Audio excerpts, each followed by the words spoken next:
Hi, Jim. Hey, Robert. Yeah, you're a really interesting person who I've met on my way, basically. And yeah, I was wondering, could you give a little introduction to yourself? I'm going to interview you about your process, which I think is genius. So yeah, could you just give a quick introduction? Well, it's kind of a series of stuff, I guess. One is just around a quality of thinking that I believe is missing from our society. It's kind of been driven out. It's a creative, collaborative quality of thinking that's quite natural, but we've set up a different kind of thinking in our society. We call it decision making, and the quality of thinking I'm talking about is what I call choice creating. And I'm not kind of introducing myself so much, but the technologies, I'll just go through them. One is the quality of thinking, which is choice creating. Another is what I call dynamic facilitation, which is our ability to reliably evoke that spirit of collaboration and facing impossible problems and having breakthroughs. Our ability to evoke that reliably through dynamic facilitation in a small group. And then it turns out that we use random selection of people and so forth to create a what I call the wisdom council process, which is a way to get a large system of people, a way to facilitate a large system of people, like a network of people or a company or just an organization or a community. And then what I call society's breakthrough, which is where we apply it to ourselves, is to our system, how do we do this for our national system? How do we do this for our global system? And to me, that's the missing ingredient, that we can't really solve the problems we face unless we bring back choice creating as a quality of thinking, so that we, the people, can become collectively intelligent. Right, and I guess the topic here is creating change in the world. Like we both see we're in a pickle. Yes, we're in a pickle. We're in a pickle. We're in a need for solving impossible to solve problems at the global scale and at the national scale. And I believe these tools can facilitate that. Right. So what I like to do here is kind of run through how I bumped into you and why you make sense to me. Yeah, okay. And then if we could, yeah, then I'd love to ask you some questions about your journey, basically. Sure. And then your process. So yeah, I'm sort of a climate scientist. I actually left my PhD, but I've spent a career of like 15 years working in climate science, which ended up with me working for Swedish Polar Research as a technician. So I'm like the person, I lived in the Arctic. We often call the Arctic the front line of climate science, because it's a place that's really under threat and we can see kind of clear changes happening. So I was the person like on the ground gathering the data for scientists like year round and making sure it was good quality. And yeah, just generally helping out scientists at this research station.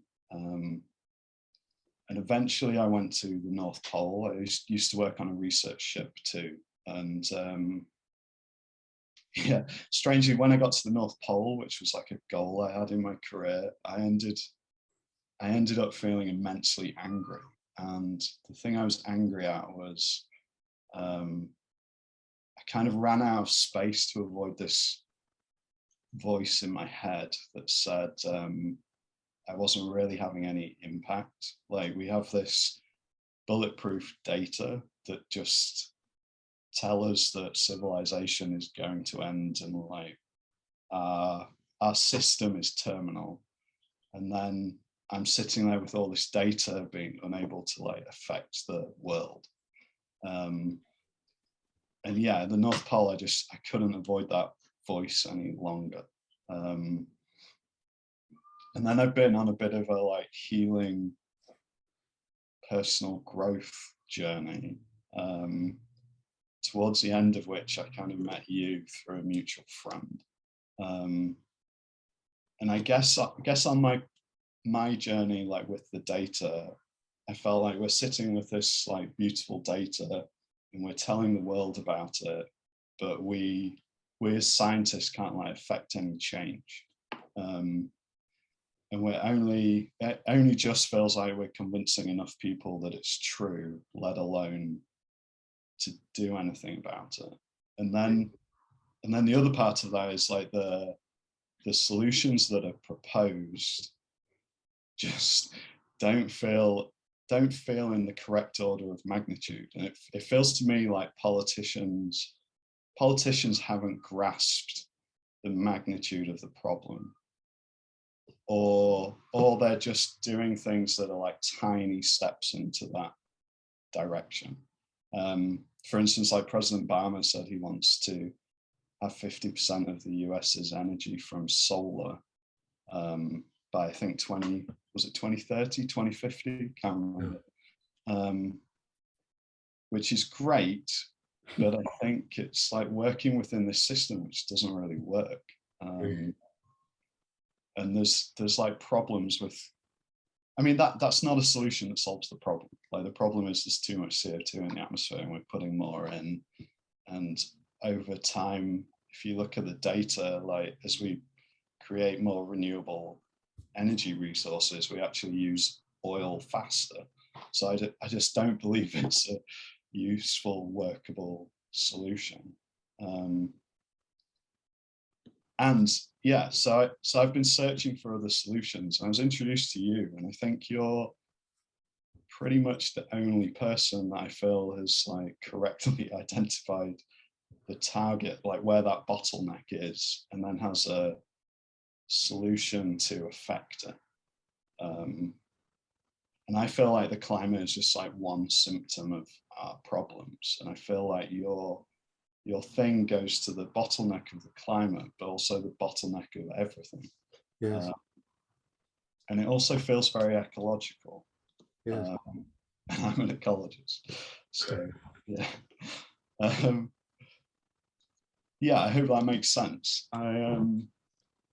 So that's where I came from. I feel like I met you as this person with a solution. So I'd love to hear about your journey. And I think I know a lot of it, but I don't actually know what you were doing to get started. Like, I feel like you've come from a completely different world to me. Yeah. So I'm kind of curious, like, I know you ended up in the sawmill developing the process, but what got you to the sawmill? Oh. Well, I was working at Boeing and really, I think I needed to change jobs. I wasn't happy I had a great job. I didn't know it. I changed to another job that was lousy. And then I realized, what have I done? I mean, I had a lot of latitude, and I got hired. I went to interview with a guy at Simpson Timber Company, and I had known a friend of mine, a really brilliant guy, had been working at Simpson, and he told me I should go work, that they were looking for somebody and I should go work there. And of course, and I met a crazy man. He was the boss, and he nuts. But and just telling me at the time about Jesus and about just craziness, just stuff, that was, but he was a guy who was interviewing people. And when he found somebody he was interested in, he interviewed them for a day plus. And he brought them into this timber company. And it was really the amazing, he had a reputation that people knew that he hired people that were really key. And they were incredible people. the guys that were hired with me went on to work to report to Bill Gates, and one of them reported to at Apple. What's his name? Jay? What am I thinking of? Yeah, but the CEO of Apple. And so we had amazing people there. And this guy, Paul, he wanted us to all learn about creative problem solving. And he had us go through lots of training programs, actually. And I have always been fascinated with the idea of creativity and why we don't use it. I mean, we seem to use it with really small little things like marketing plans or artwork, or I mean, not that art is small, but like we have all these big, impossible seeming problems, and the attitude is to get serious. Let's see if we can get serious and put aside our creativity and try and be rational. Well, no, that isn't going to work because we've got an impossible problem. Right. So anyway, I was interested in that, and what were you actually hired for? Well, I was hired to be into operations improvement. And so I was always, my whole career had been about improving Xerox. I worked at Xerox when I came out, and I was in the management sciences department. And then I went to Boeing Computer Services, and I was in the consulting division. But then I transferred out of it into actual management job, and I didn't like it. So I really was always in the staff trying to make things better. And I've got some fun stories about that. But there I was at Simpson Timber Company, which was really a salt of the earth kind of place with people, the hourly people were punching holes in the walls because they're so upset. And the management people were, trying to control this thing. And there was lots of union problems. And then yet we had a department that was going to make things better, kind of on the side. And we really did. It was incredible, the difference in the company. And a lot of it was them trusting me and Paul's department to operations improvement, they called it, to try some stuff. And one of the things I did was I met with hourly employees, just a kind of a key group on day shift and on night shift.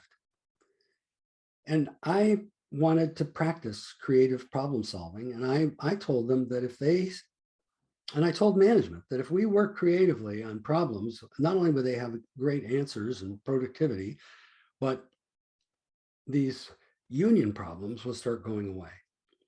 That was my promise to them, and that people would be happier on the job. And they were thrilled with that idea. And so they put up the money for me to meet with these people and try this. Okay. And I would help them, and I'd stand in front of them and say, I'm here to help you solve your problems, not management's problems, your problems. And you feel free to choose problems that you can't do anything about. We'll just see if we can't be creative and come on out on the other side of those. Yeah. Okay. And they did. They chose issues like, how do we fire our boss? Okay, I was about to ask what kind of problems. Like, could you give a couple of examples? Well, yeah, that was both day shift and night shift when they first started. That they both were really upset with management, especially their supervisor. Blah blah. And I facilitated them, and of course they started out thinking, well, I'll just talk to Jim and tell him what, and then he'll go do stuff. Well, no, I wanted to facilitate them to solve their problem. And so, and every time they get tired of that, I would say, you're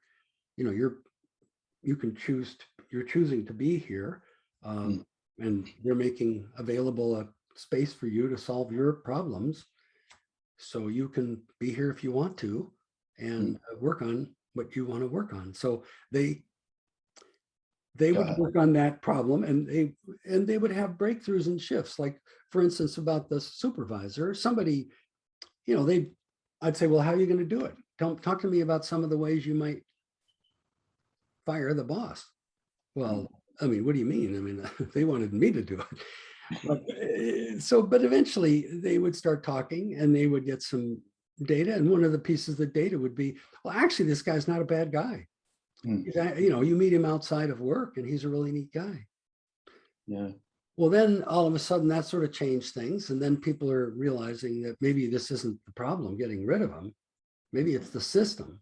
And then they would start thinking about the system. And lo and behold, you had this group of hourly employees working on changing the system of the mill, union, management, the whole thing, and making headway and inviting management and inviting the union and making peace. And they were making a monster difference in the mill. And eventually they started working on mill related problems about you know, quality and productivity and interrelationships in the mill. And they would work on these impossible to solve problems one at a time after a while. And they would have these breakthroughs. And eventually the main thing that happened was that the management system of the mill was transformed. And they liked the supervisor, and the supervisor was a big help. And when we first asked the supervisor if they wanted to join the teams after a year, they both, day shift, when I talked to him and when I talked to night shift, they cried because they felt so bad about how they had treated people in the past and how they just didn't know that these people could be this. So that was the same guy that they wanted rid of. Well, yeah, on day shift and night, we had two different guys and two different groups. But not, so there's 350 people in the mill, but I was just working with these two key groups. Right. But what I noticed is that everybody in the mill was kind of in the meeting because the whole mill was being affected by this process. And they were tracking. And when the group would identify some new problem, people in the mill would solve it. They'd run around and try and solve it quick before the guys in the meeting would solve it. So what we really had was a laboratory of me looking at process and of the group transforming the way the mill worked and how people felt about their jobs and how management didn't have to go to union meetings anymore because they didn't have these fights anymore. Yeah, okay. I'm curious why what gave you the thought of having them solve the problems themselves? Like, well, I was interested in creativity, and I went to this Creative Problem Solving Institute and really learned the state of the art in terms of creative problem solving. And as far as I could tell, the state of the art really wasn't adequate. But they weren't really solving, they weren't facing the big problems. And what they weren't doing is they weren't dealing with the feelings of people primarily. They were trying to do like brainstorming, which is like off the top of the head. You know, you might say, oh, in your brainstorm, you might say, oh, shoot them, kill them. You know, those might be answers, you know, I mean, you're not really there, you know. Right. But when you're in a meeting trying to figure out, face some impossible to solve problem that needs solving, it's hard. Like, what do we do about climate change? You know, how do we face that? What happens mainly is we go into denial. We say, oh, I just put that aside. I can't do anything about that. I'm going to go, I'm going to go live my life normally and drive and fly and do whatever else. That's how people cope. But the real deal is, how do we collectively, especially collectively, how do we turn and face this problem? And how do we engage one another in a way that's creative and collaborative so that we start celebrating breakthroughs and the differences that between people that allowed those breakthroughs to happen? Right. And is that feeling like an important part then, like addressing the feeling? Is that what you discovered? It's the pivotal thing. I call it following the energy. In other words, when we facilitate people in a group, it's really about following the energy. It's the energy that gets transformed in many ways. So like, a group will start out, a lot of times people will, have some solution in their back pocket and they say, well, God damn it, we just got to do this, we got to pass these carbon taxation things, or we got to, I don't know, whatever it might be. There's some, we call it the purge answer, the purge solution. It's sitting there. But once we put it up on the charts and everybody looks at it, we all realize, well, that's not really going to work. Or we can't, there's all kinds of concerns that people have or whatever. So yeah, and then the energy changes again. Like the energy with the mill workers was, we hate this guy, we want him to get him fired. And then it changed inside. They didn't get him fired, but they did something better. They got him to be a helper. They got him to be on their side.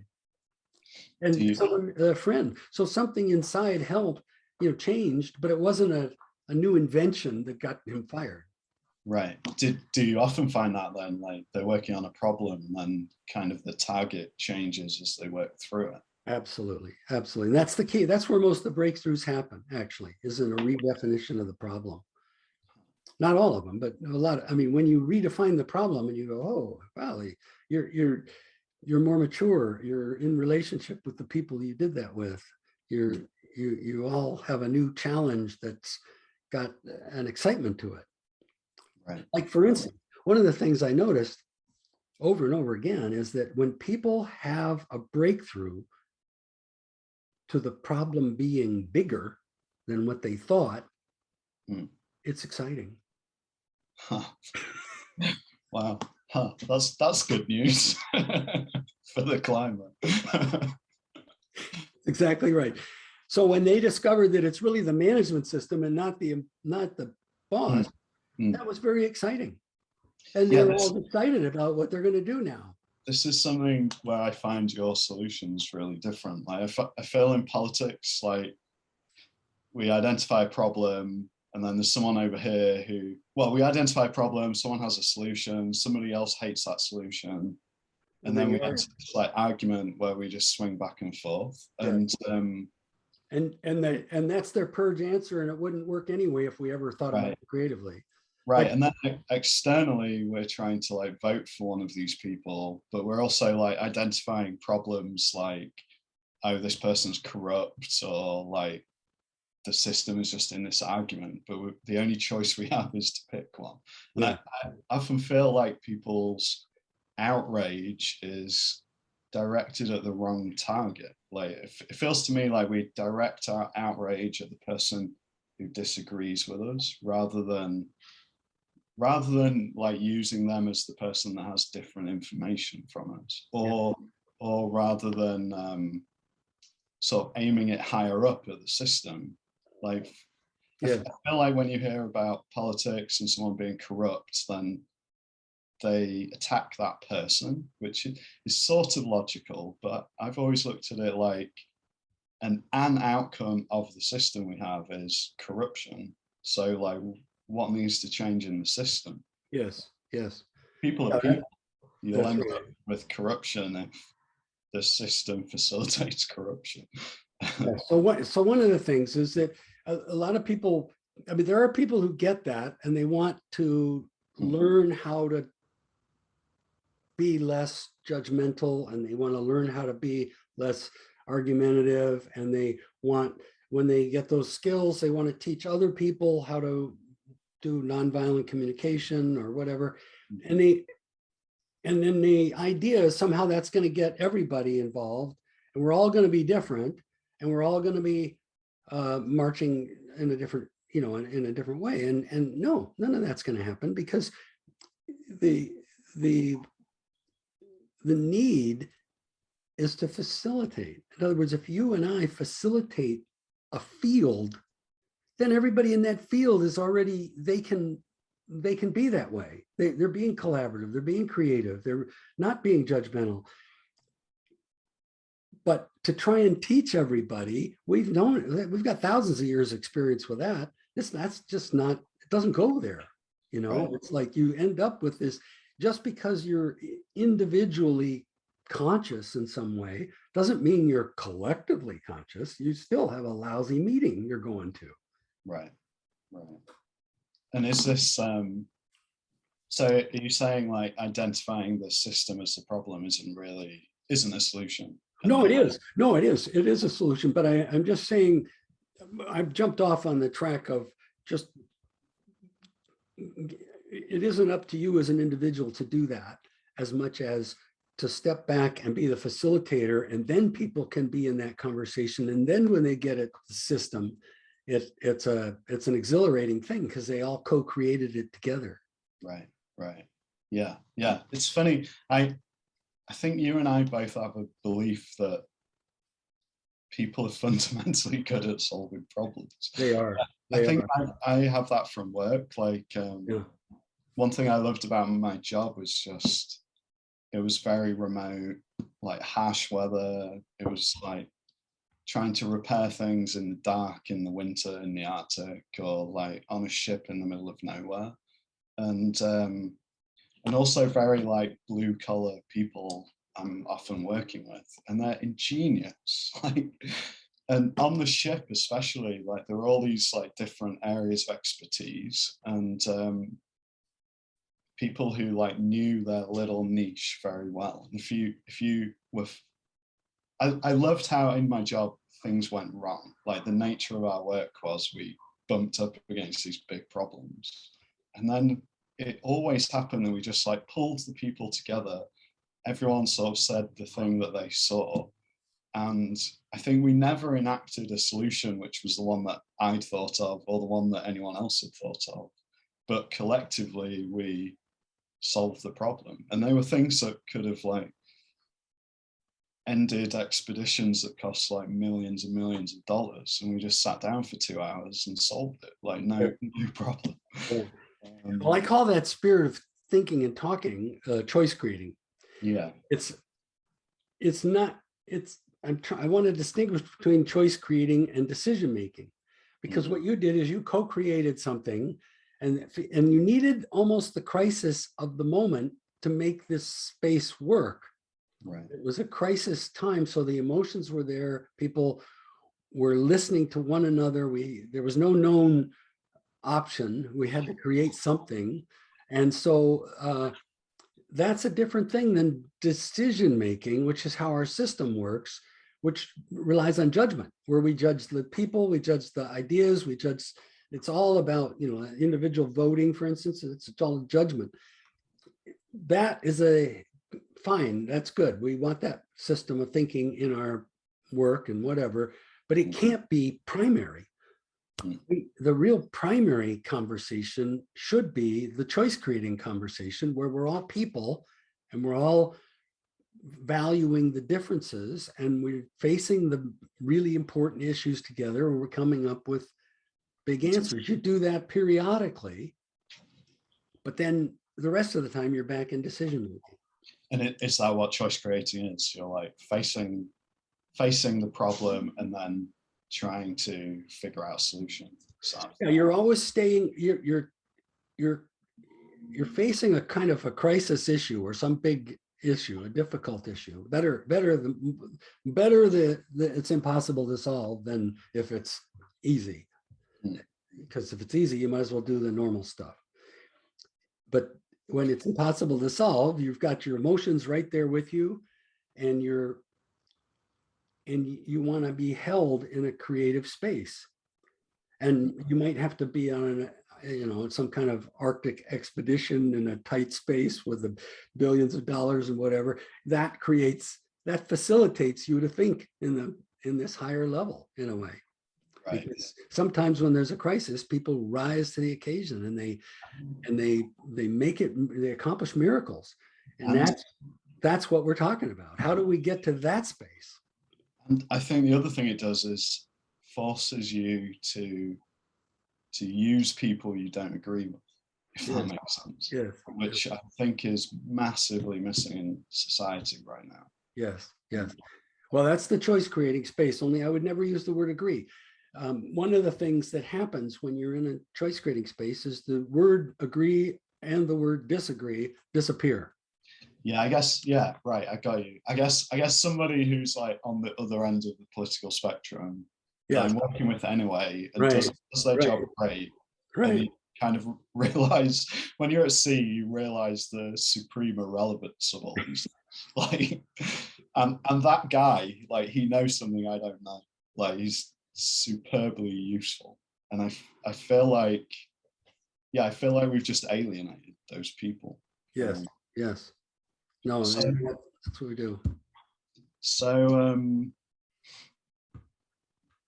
yeah, I guess. So the thing I like about you is you have like a solution of a different order, I guess. Yeah. Yeah. It's really hard for me today. I mean, I'm really, it's thinking about this a lot, this order of people wanting to communicate. I mean, I love it that some of these rebel wisdom folk and different really brilliant people are coming up with the idea that, oh, we need to get, the people need to be cohere. They need to cohere and make sense, and they need to listen to one another and talk and come up with answers that work. I mean, and they spend a lot of time describing that. Mm. And then the idea is, supposedly, if we all describe it properly to one another, then it will spread, you know, and then everything will be different. And all that can't work in my mind. It can't work. It's not going to spread. They're not going to get it conceptually. It's a real thing. It's something that you enter into naturally in a crisis. And it's like they don't know about this possibility of facilitating a whole system of people at once, you know? Right. Like, you can go into a room as facilitator and somehow you didn't train anybody, but everybody in that room is now thinking at that higher level.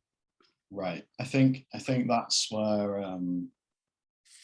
we're like inside the paradigm. Like, I love Rebel Wisdom too, but even like Rebel Wisdom, I feel like we don't have so many conversations about what our paradigm is and maybe what the faults of that are, and trying to like lift ourselves above it. And like Rebel Wisdom, all these like alternative thinkers, they're often just going very far down the path of, oh, if we teach people better, they'll be more sensible.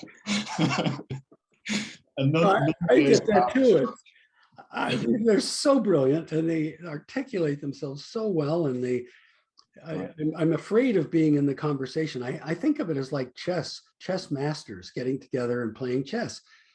It's all happening in the system, but it's brilliant, and you just appreciate it and you think it's great. But is there a set of actions at the end where we're going to stop climate change? No, I don't think so. Right. I often think of this thing. So this is something I struggle with as an ecologist, because I think the solutions that solve climate change are ecological, but we're stuck in a different mindset that can't implement ecological solutions. Like, the system implements industrial solutions, ecological systems or solutions aren't even valid. So we don't even like, they don't show up. They don't show up. And then we all feel hopeless. Right. And the problem there is we don't recognize our paradigm. Like, our paradigm is, we're industrial capitalists. Yes. And anything that doesn't fit in that box doesn't exist, essentially. Yes. No, I think that's exactly right. And that's what I draw the distinction between decision making. Like, the founders of the United States did a great job, awesome, whatever. They set up a system for their time, a decision-making system, all about judgment, all about competition within the rules, ideas, merit, whatever. And this has spread out throughout most of the world. And we live inside that. We were born inside that. We think it's human nature to think this way. They laid out how we're supposed to think and talk, what kind of conversations we're supposed to have, what kind of answers we're supposed to reach. We're supposed to get policy. Like, policy is supposed to change everything, like end racism and climate change and everything. If we get the right policy, the laws, the regulations, the government expenditures. No, that's just a small piece of the whole thing. We have to pull everybody together. We can't do that. That whole thinking process can't do it. It isn't robust enough. There has to be what I call the an ongoing whole system choice creating conversation. That has to be added to whatever else we're doing. There has to be this facing the problems and coming up with being creative and collaborative and coming up with answers and heartfelt and coming up with answers that can work for everybody. And then, yes, that's the realm of the solutions. The solutions are already there, but we haven't done the thinking process that can use them. Right. Right. Yeah. And yeah, maybe well, I guess there's two things I'm interested in, which are like, what is your actual process? And then also, I really like how you describe the like hierarchical model we used to have, and then this like square model with the constitution, and then what your process does, or how it fits into those other models. All right. I think I can do my chart. You want to try? All right. So what I want to do is I want to draw. This is a normal, everyday general systems theory model.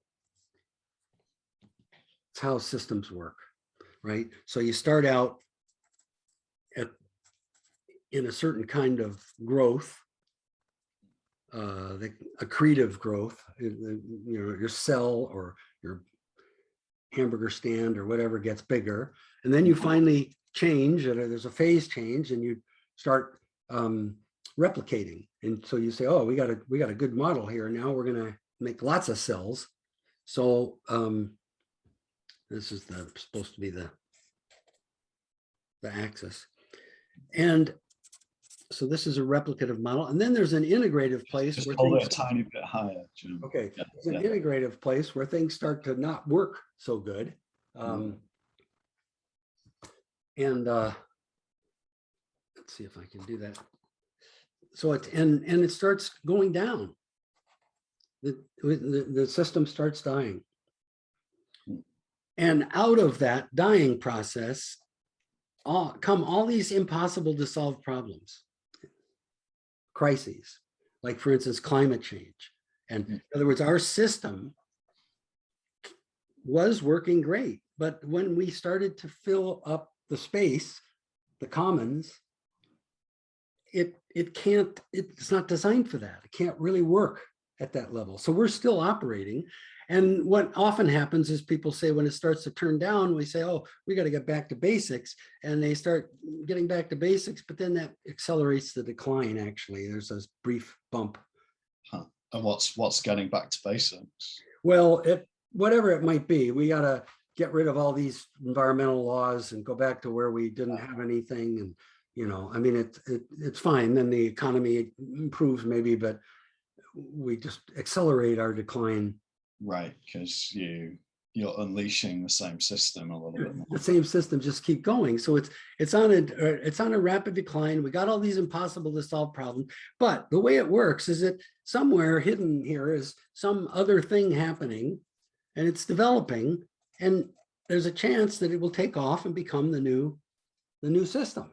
And this is what I think we're talking about, is that we're talking about solving quote solving, not quite solving, but transforming all of these impossible to solve issues, because we're talking about transforming to the next system. And to me, there's like three basic kinds of, I call it dynamical systems: the triangle, the box, and the circle. So this is the box system. Can I ask you two questions? Yeah. That decline, why is that inevitable, and why does it happen? It happens in every set. I think it's an inevitable thing about living systems. And is that just because of the passage? I think it's largely because I think it's because this system consumes the environment. So that you've got this growth that's happening, But then with this pattern, it will consume the environment. So there has to be a transformation from the single cell organism to the multicellular organism, something big. Is that the literal environment or the environment of the system? Or? I don't know.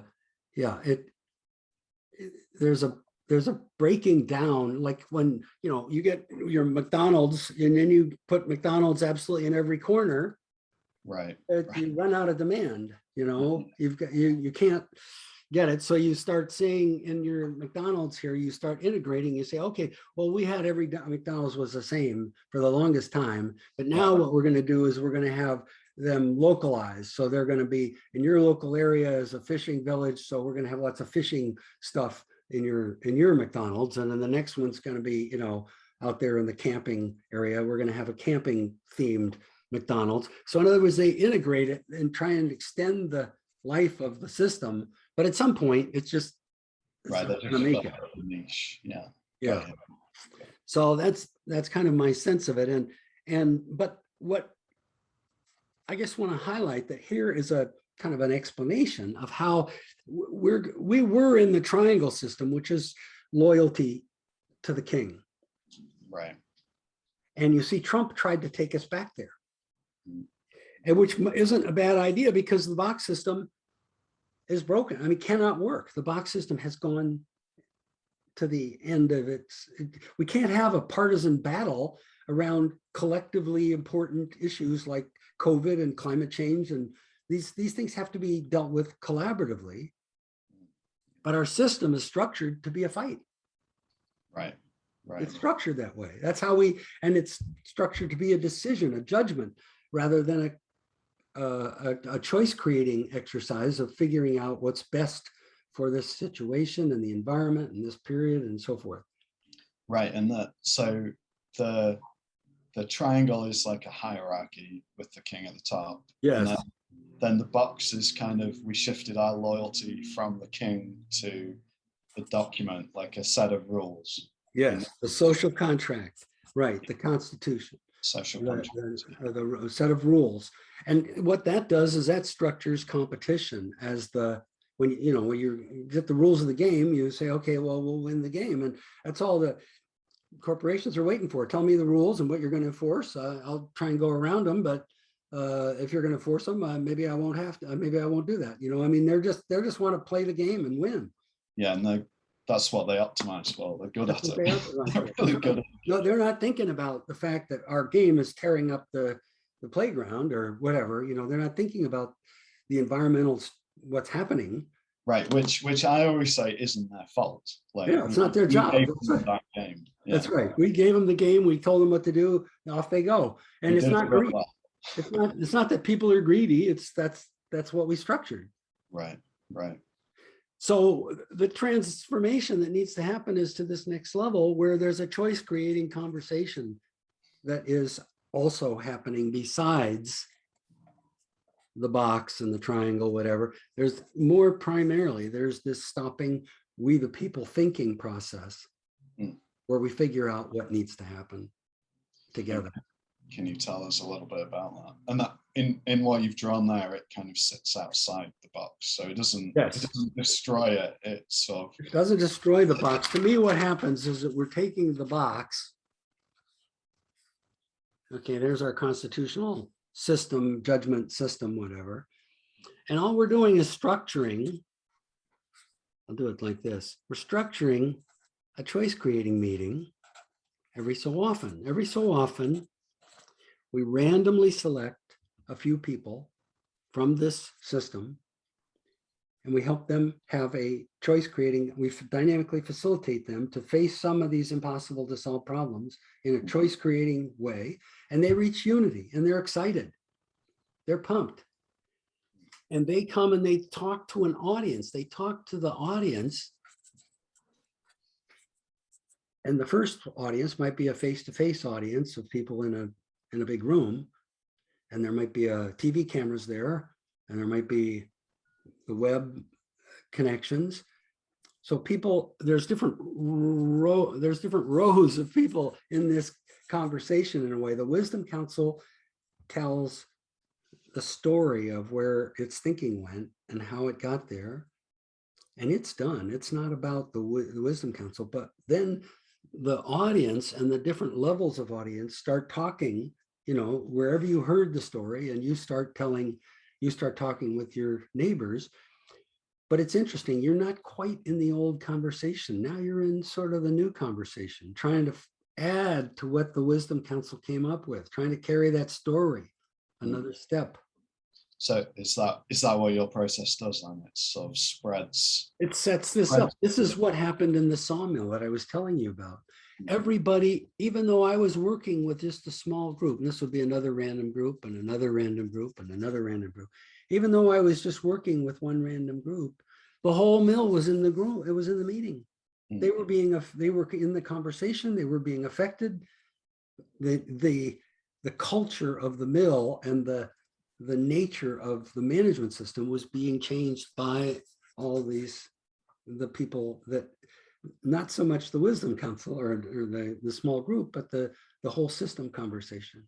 So you basically like held a room, opened the door to a room where in that room people had a better conversation, and then that conversation spread outside. Right. They were in a choice creating conversation, and they were held to that without, they didn't have to be educated about it. They just find themselves in a space where they're heard. And so they can kind of explore their own thinking a little bit more, and where they're listening to others, and where they're coming up with a story of progress on this impossible seeming issue. It's a heroic journey. And then the audience takes over from there until the next wisdom council. Right. And so it's really a conversation of the whole system in the spirit of choice creating that's ongoing. And then that creates change in the world by carrying that conversation outside the room. Yes. And they're coming to solutions, and the solutions already exist. So when you're the outside expert in, environmental science, whatever, you're now in the conversation. And let's say, when the wisdom council speaks, 90+% of the people kind of go, yeah, because it's a random group and they reach unity and they're telling the story. But the others, now people are interested in what they say. It's not like a normal conversation where, oh, well, we got 90%, so we don't even have to listen to you. Right. This is where we need everybody. And so we're really interested in those people that are on the outside. Why would you not be supportive? Well, some have different information, some have different theory, a new different model, whatever. So we get to become intelligent instead of just this back and forth forever on the fight. And that changing the conversation makes people more open to different information. Absolutely, yeah. Because if you try, like some of these people about, say, anti-vax, whatever, I mean, they're locked in. They're not going to change their mind. I mean, whatever, they're in denial. I mean, whatever it can be. And so you can run around and say, oh, we have to make people aware of the problem. We have to help them understand, and we have to educate, blah, blah, blah. All that stuff's great, they're nice, but it's not going to work when people are in denial. Mm-hmm. It doesn't have any effect. In fact, the effect is to have them get more resolute in their resistance. Yeah. So this is the conversation, this is the antidote to the denial. Because all we're doing is we're taking their energy, we're taking their answer, the solution, and we're putting it up on the charts, and they can see, like anybody else, that, oh, that isn't going to work. And you can see other people's purge solutions and they aren't going to work. And so people get creative and they co-create something new. They co-create truth. In our media silo world, co-creating truth is huge. Right. Yeah, we don't have that. Yeah. So we need that, and we need a shared vision. That's a different management system right there. If we're all going to the same place, then, oh my goodness, now we can celebrate progress toward where we're going instead of just getting whining about how we're going backwards. Do you think do you think one outcome is it kind of creates a belief that we can solve the problem? Because Absolutely. I feel like we can solve the problem. I feel like it's going to cause some pain, but I do feel like we can solve it.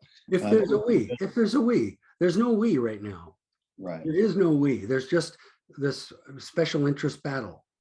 Right. But if you and I facilitate using these things, these processes, if you and I facilitate there to become a we, well, gosh, then we can start thinking. We can come up with breakthroughs. We work together. Right. It's just a whole different animal.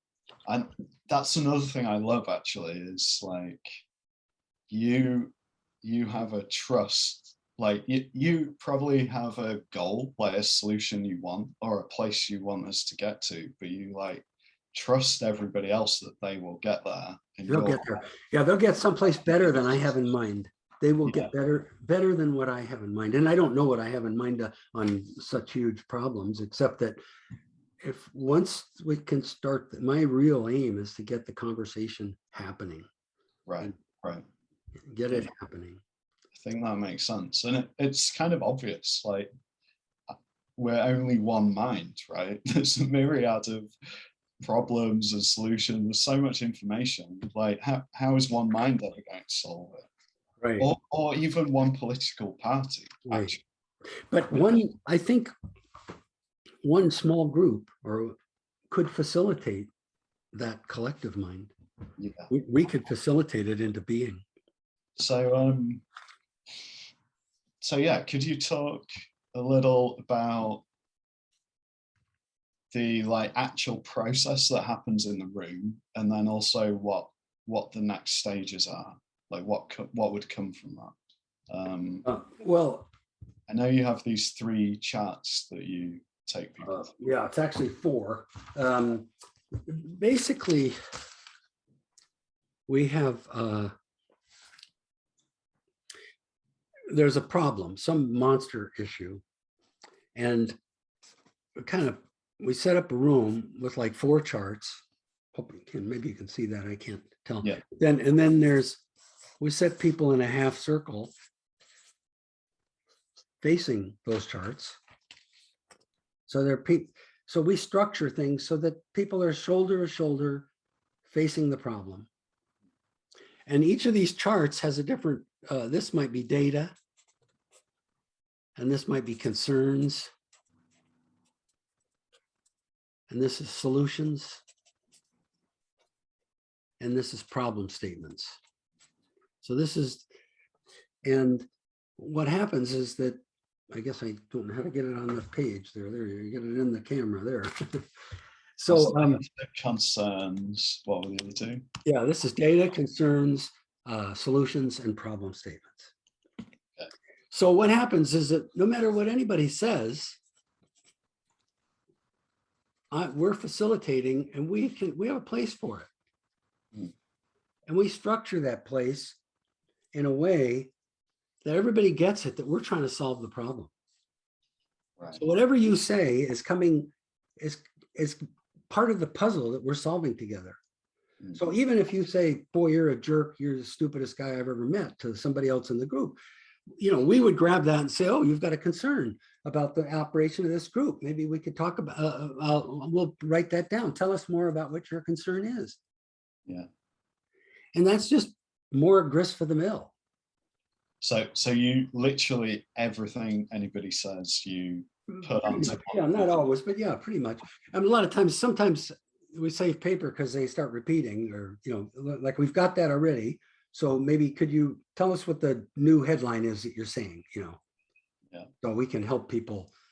But yes, and so basically what happens is that these 4 charts, there are 4 different charts. They come in kind of an alignment. They align. So we get the data and the problem statement. This problem statement comes out, the solution strategy, the concerns. We kind of see, oh, this is where we're all coming from. This is what the picture is now. And sometimes what happens is we have breakthroughs, and we call them of courses, where we have enough, because when you look back at a breakthrough, it looks like, oh, it's of course. Why didn't we think of that earlier? You know, Right. it's the weirdest thing. Then nobody gives himself a credit for a breakthrough. So you have to help the group realize that's a breakthrough. That wasn't anybody's mind before. Now we're in a new place. I've been in the room while these happen, like in my work, where people have that, and you're like, oh, why didn't we see that? Why didn't we do that before? Yeah, but you have to help them celebrate that they see it now. It's a shift, and that's a value. Yeah. So anyway, that's what happens is that we're making progress, and then we meet again, and we meet again, and we meet again. The thing I'm learning about dynamic facilitation is it's not a one-time thing. You keep going. Yeah. And so because it changes the whole dynamic, you're just stuck with the fact that it's a different thinking mode. And with that thinking mode, people are vulnerable, and they have to be protected. So that's what so it's got to be keep going. So the group can always come back and say, where are we now? Are we still working on that? Do we want to work? You know, I think that at least is why freedom of speech is like a core value of civilization, I think, because we have to be able to say those things and be protected in doing so. Yes. Or we don't get anywhere. Like, if we can't. We have to be able to say them, A, and B, we have to have a process that allows us to integrate what's being said. Right. Somehow. So in the room, you take these things and you put them onto the 4 charts. Yeah. And then is that it? Is that like the end of? Well, they come into unity. See, then what happens is that the charts kind of orient. So you get, oh, well, this is the key piece of data. And this is the real problem we're working on. We're not working on these other problems that we thought we were working on. Right. This is the real problem. And this is our best set of solutions right now. You know, and this is these are the concerns that we have going forward and that prompt us to begin with. So we get tighter. It's a big mess that we can't do anything about. And then all of a sudden we got the problems. Now we've got more of a sense of a problem, and we know we can do stuff. And then we get tighter and tighter, and we're, you know, and we're finally coming to the place where, well, people basically break off and start doing stuff, you know, because everybody's part of it. And we all realize I can do that now. And what do people leave with? Like, is it that just? Well, this is my weakest area, is I've always forget the closure part. I have to beat myself up and give them but they need the closure of where they are, where they got to, the of courses. And then we're going to meet again. You know, so there's this interim period where people are still inventing, still bringing things forward, still adjusting what needs to happen. And do you bring the same group together again, or is it? That's what we want. Yeah, we want the same group. But if we're doing dynamic, we're doing the wisdom council process. Actually, what we're doing is facilitating the whole system. So when we randomly select a new group, we're just getting a new sampling of the system where it is now. Right. So you do this process with the group, and then if the thing we're aiming at is like society being able to solve its insurmountable problems, what happens in between? Well, like I say, the group achieves a clarity of what we're doing, what's going on, what needs to happen, and it's a shared perspective in large measure, so that when one person discovers the next new thing in between the meetings, right, it contributes to the whole group. Yeah. Okay. So the thing that happens is the conversation changes, and also people feel personally like they have more agency around it. Absolutely. Everybody's connected to one another. We understand where we're coming from, what we're really trying to do. We're not locked into, like, here are the rules, you have to stay in these rules. It's like we're shaped by the vision of where we're going, and my unique capability of contributing to that vision. and then we're staying in communication because we're still progressing, and through the meeting process. Right. And but it's also all right that people just come once, take part in this facilitated conversation and then leave. Well, we're randomly selecting people. So you're only there if you're in the Wisdom Council process. You're only there if you were randomly selected. And then you have, I don't know, we might do 2 days or 3 days session. And then in a month, we might do another, we'll randomly select a different group. But actually, the conversation that we're stimulating in the Wisdom Council is the whole system. So we're always sampling from the whole system of people.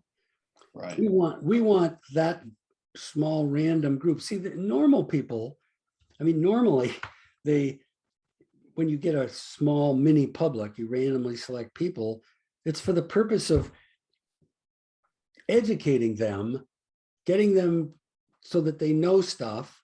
And then the elected officials can say, or the decision makers can say, oh, okay, now I know what the people really want and what they really think or something, But so in other words, we're still keeping the old structure where the elected officials are actually in charge and these people are just providing input to them.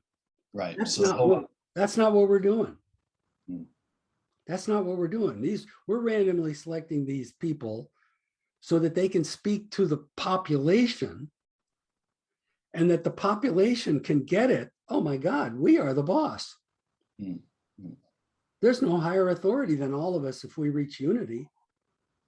There's no higher authority. We could have a different constitution. We could have a different, we could just break all the rules. If all of us get it, that Donald Trump is not a competent person as president, we don't have to wait 4 years. We could just say, well, okay, we should probably change now. I mean, whatever. I'm making that up, and I probably just pissed off half the people, but that's the idea. I mean, if we get it that the Supreme Court shouldn't be for life, especially after 90 or something years old, well, then we can make those changes. Right. Yeah, ask somebody to write it up as a new constitution. Right. It's a transformation of the system, not only of the hierarchy, but of the system of thinking. Right. The system of thinking and the level of the conversation. Yes. And changing that changes everything else. Changes everything. In ways we don't really know yet. But yeah, definitely sounds wiser. Yeah. Well, to me, it's right now we're all kind of on the Titanic. Right. And there are lots of people that are turned on to helping. They want to help and they want to go in the right direction. So they're on the front deck and they're taking care of the kids and making sure they feel okay. And somebody's taking care of the music and somebody else has got the, I'm sweeping the decks and whatever. I mean, I don't know what, or, getting out the life preservers and stuff. Right. There's a doorway here and it goes up to the steering booth. We need help to go up there and steer this thing. Right. But everybody seems to be busy doing other helpful things, but they're not on the right level of help. The real help needs to be to shift the system. Right. And that's where I am with the climate. The solutions we propose are just the wrong order of magnitude. They're the wrong order of magnitude. And when you actually think them through, they are not solutions. They're not solutions. They do not solve the problem. Right. Everybody take fewer showers. Right. Everyone take fewer showers and we'll die a little more slowly. And we'll be more filthy when we die. Yeah. What other questions do I have for you?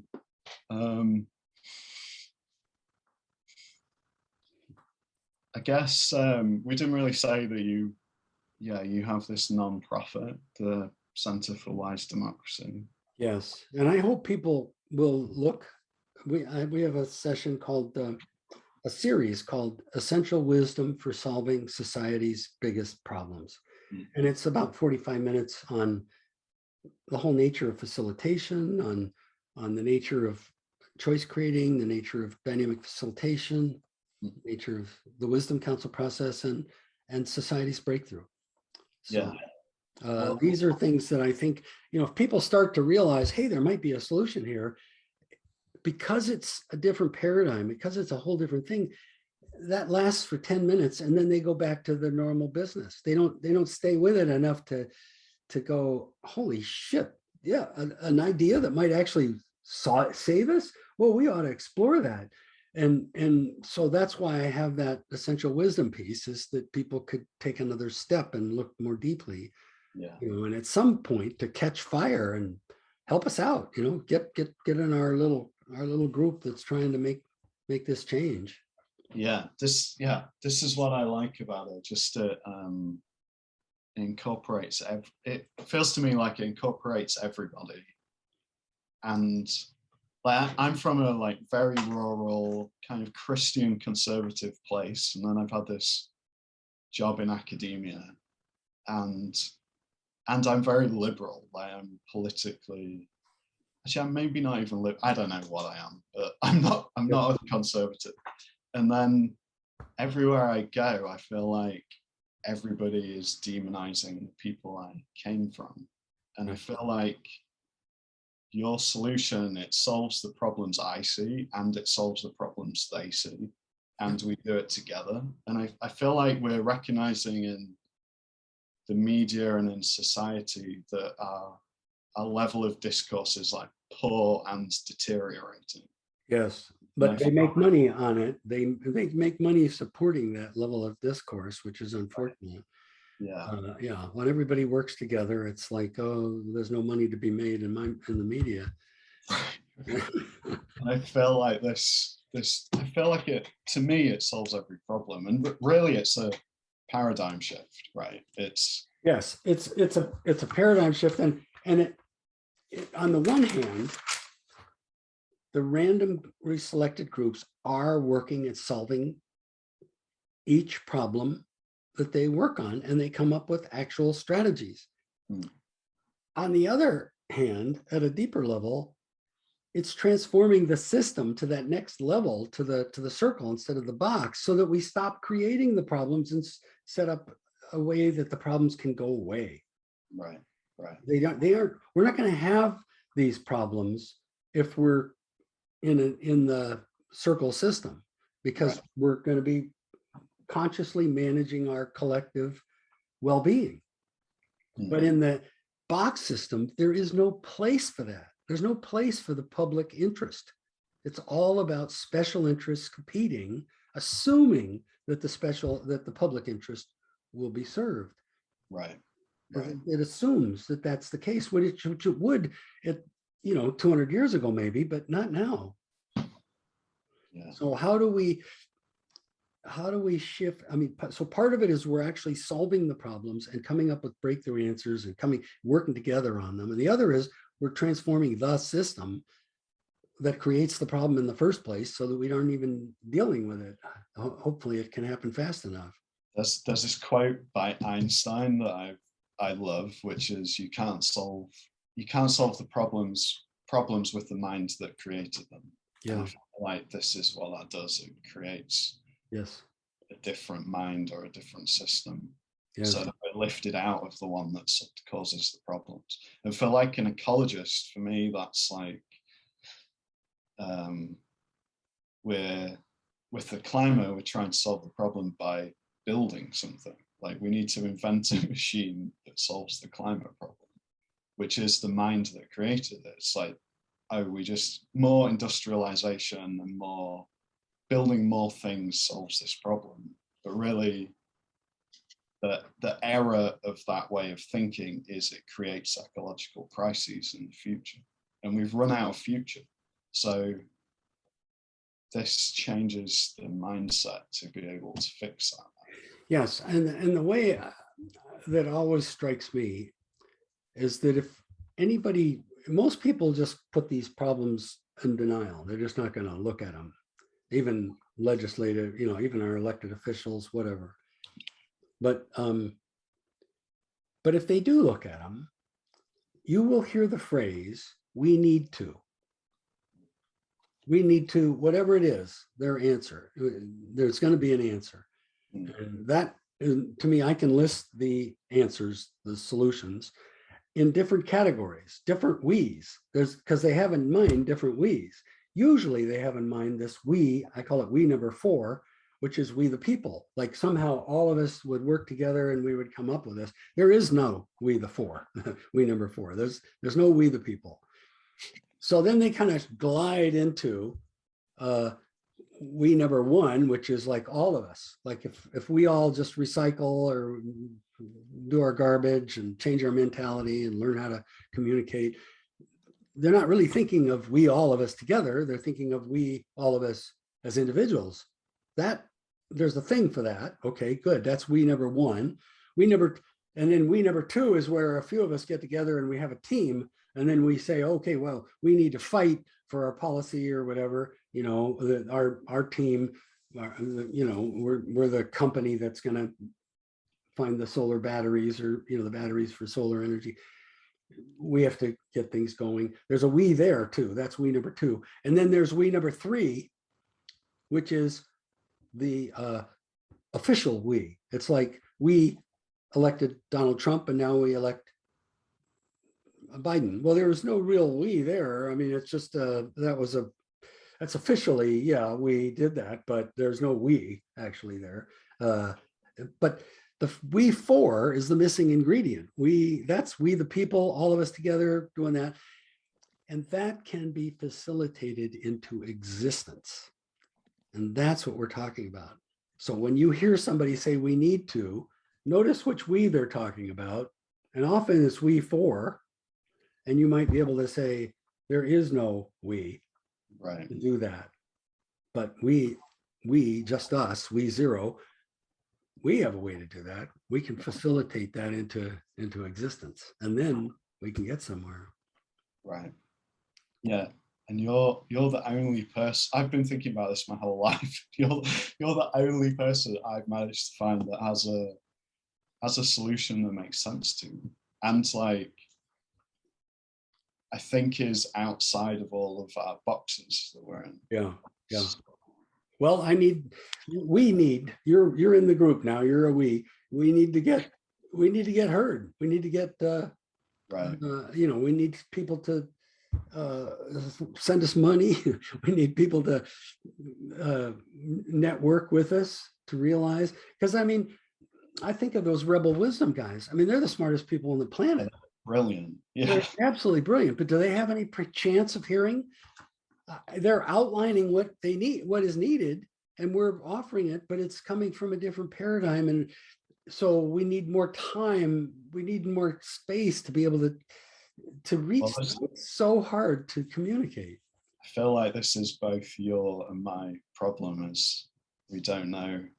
We haven't yet solved that problem. Yeah, that's right. I don't know how to make. We don't need to solve. We don't need as of them particularly, but we need. But we need help to facilitate it into being. Yes, yeah. We need help. Yeah. And they want it. Like they're the want it. Yeah. Want it the most. Right. Right. And the climate scientists, the same thing. Is there a prayer? I mean, you're pretty unique. And I mean, when I met you, I went, wow, this is great. Where did this guy come from?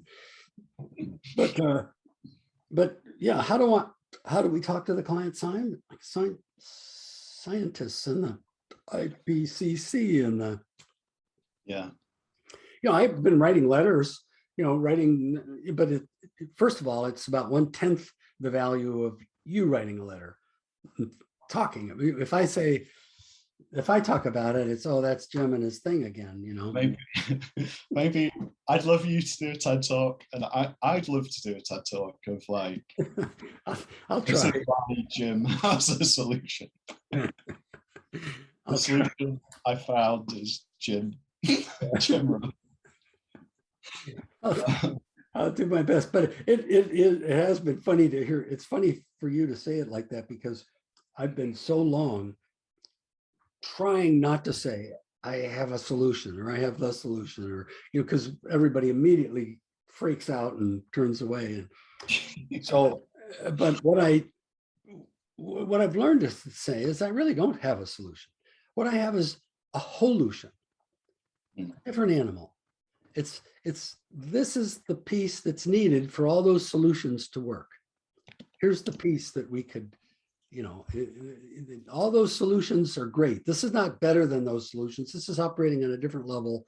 This is how we get those solutions to them plus breakthrough solutions to come into being and really get used, Right. where everybody's behind them. Well, yeah, I agree that this, if I call this a solution, the solution is we have a room where everybody figures out the solution. And for some reason, that makes sense to me. That makes sense to me, and I've been in that room so many times. You've been in the room. That's great. There's never been anything we weren't able to solve. Yeah, that's great. We just don't have the room for this, and like there are climate solutions that like we're going to take some pain while we implement them, but they are genuine solutions, and it creates like a more pleasant world to live in, like a world that's like better for our beings, I think. Yes. Well, I come to this, the system that we are in my mind, is destroying our people. And it didn't used to, but it does now. It's really having a terrible effect on us to be in this state of judgment, for instance, of one another, and to be, what we're doing to our young people. And every young person that I know is coming out of school wanting to serve life, wanting to help society, realizing we're in real problems. And we say, oh, no, you can't do that. We're not going to pay for that. You're not going to get any benefit there. You have to close your mind and put your focus on profits for these wealthy stockholders so that we can, and then now release your passion in that box, And of course, the damage is just immense. Have you seen there's a brilliant New Yorker cartoon, which is just one image, which is like a guy wearing a suit, but it's falling apart, like it's full of holes. There's like ties pulled off to the side. There's like two kids sitting around a fireplace just wearing rags, and in the background is a city that's fallen apart, like post-apocalypse. Yes. The caption is, for a while we made a lot of money for shareholders.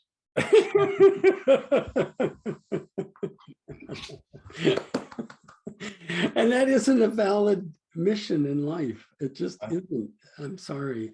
And I did it for many years too. Of course, I'm not putting people down for buying into abnormal reality, but because they have to survive and whatever. But those of us who can be on the outside, let's transform that system. Yeah, it's no one's fault. We're just in a terrible system that does terrible things to people and has them do terrible things. Yeah. It's not their fault. Yeah, thank you, Jim. Thank you. That's great, Robert. Good fun.